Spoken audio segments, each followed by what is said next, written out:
Sambil memintal, ia terus menyanyikan lagu itu.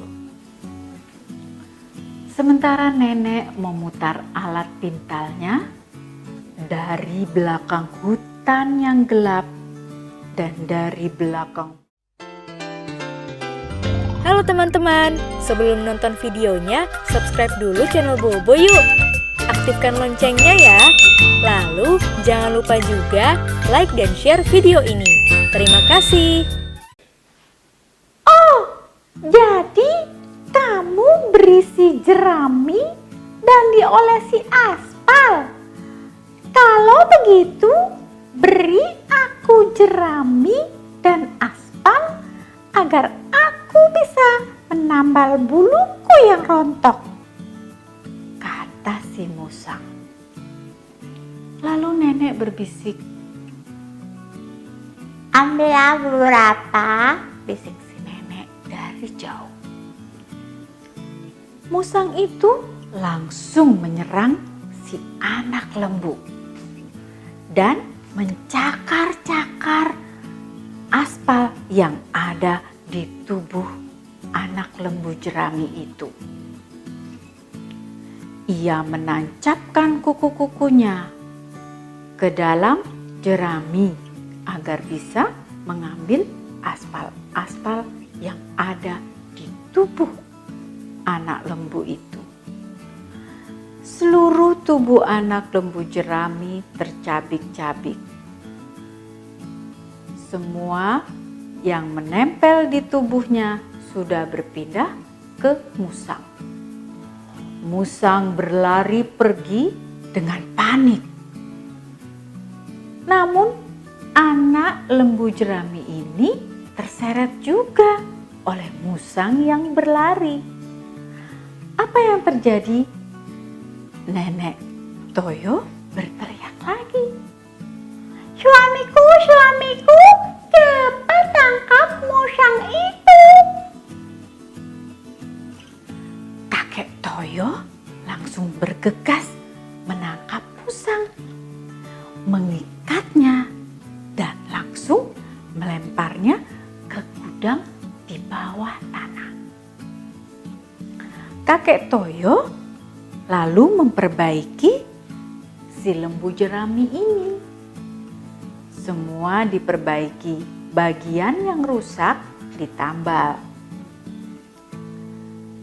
Pada hari ketiga, saat fajar datang, Nenek Toyo kembali membawa gerobaknya mendorong si anak lembu jerami ke padang rumput.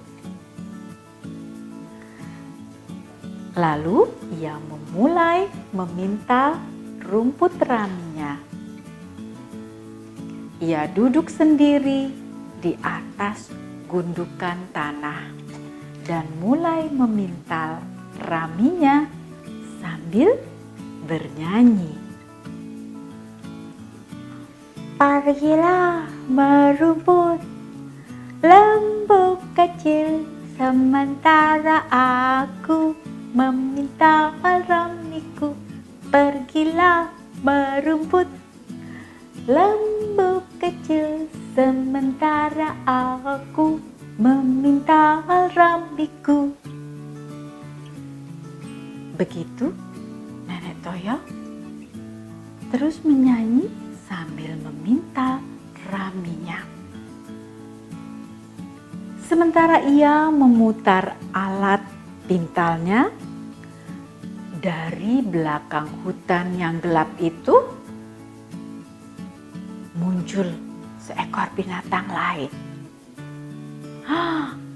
Binatang apa ya kali ini yang muncul dari hutan pinus itu? Ada seekor kelinci hutan yang mendekat ke arah anak lembu jerami itu. Kelinci itu kesal karena ada hewan lain di tempat yang biasa ia merumput. Siapa kamu? Bicaralah padaku, si kelinci hutan. Nenek Toyo kembali berbisik dari kejauhan.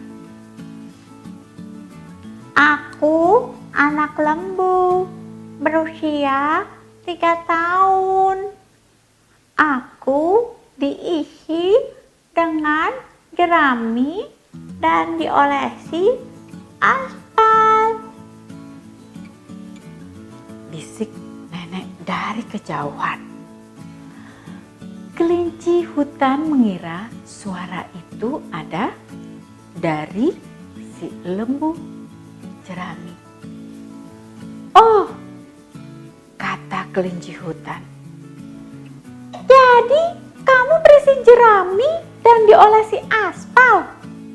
Kalau begitu, beri aku jerami dan aspal agar aku bisa menambal buluku yang rontok. Ambil sendiri beberapa, Bisik si nenek dari kejauhan. Apa yang dilakukan kelinci hutan itu? Ia langsung menyerang si anak lembu dan mulai mencakar-cakar aspal yang ada di tubuh anak lembu itu. Seluruh tubuh anak lembu jerami kini sudah menempel di kelinci hutan. Dan kembali lagi, ketika si kelinci hutan berusaha berlari karena panik, anak lembu ini terseret oleh kelinci. Dan Nenek Toyo untuk yang ketiga kali berteriak-teriak. Suamiku, suamiku, cepat tangkap kelinci hutan ini. Kakek Toyo langsung bergegas berlari mengejar si kelinci. Ia berhasil menangkapnya dan mengikatnya dengan kuat-kuat. Lalu dibawa ke gudang bawah tanah. Kini kakek Toyo duduk di depan pintu jeruji besi gudang bawah tanah. Ia tampak memasukkan benang ke jarum besar. Buaya yang berada di dekatnya tiba-tiba berkata, "Kakek, untuk apa jarum dan benang itu?" Aku akan membuat mantel dan tas kulit buaya untuk nenek, kata kakek Toyo. Ini kakek Toyo. Lalu si buayanya berkata, "Oh, jangan ambil kulitku. Lepaskanlah ikatanku. Aku akan membawakanmu ikan besar setiap hari," janji si buaya. Maka kakek Toyo pun melepaskan ikatan buaya itu dan membiarkannya pergi.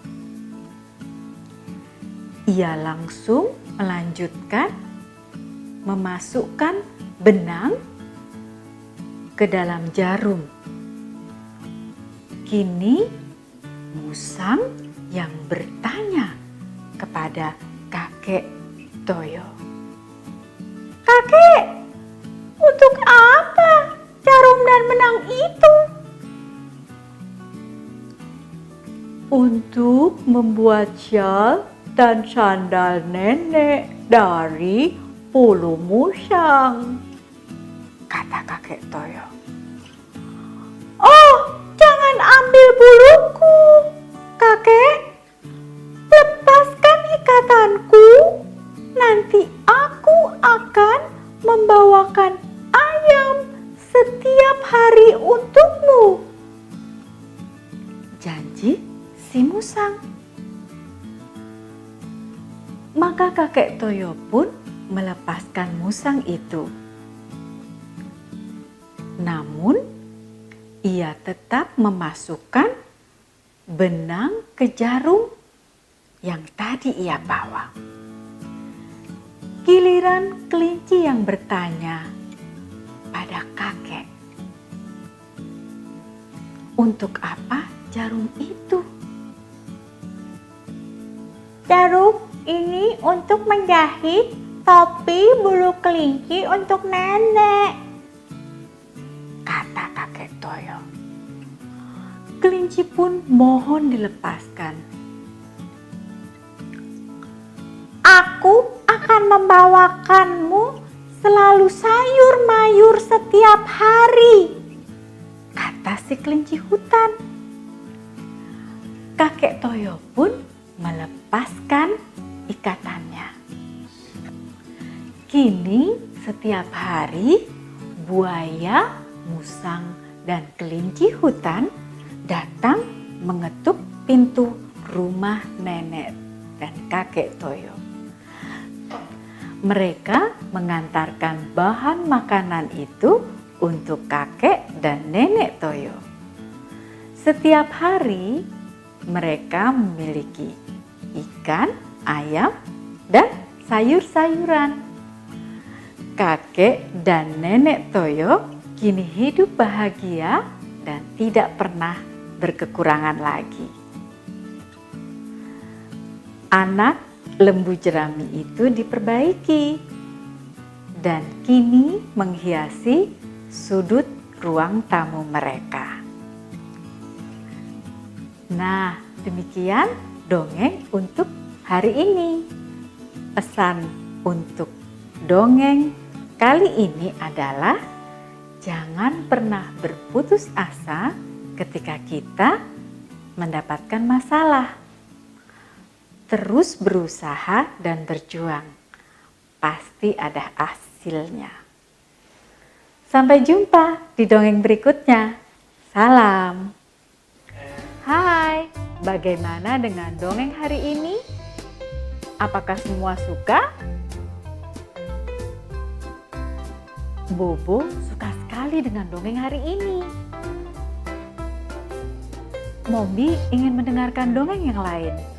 Tapi untuk hari ini cukup sampai di sini. Sampai jumpa di Dongeng Anak Indonesia selanjutnya. Dah. Teman-teman, jangan lupa kunjungi website untuk anak ya, bobo.id. Like, comment, share, dan subscribe juga ke channel Bobo yuk!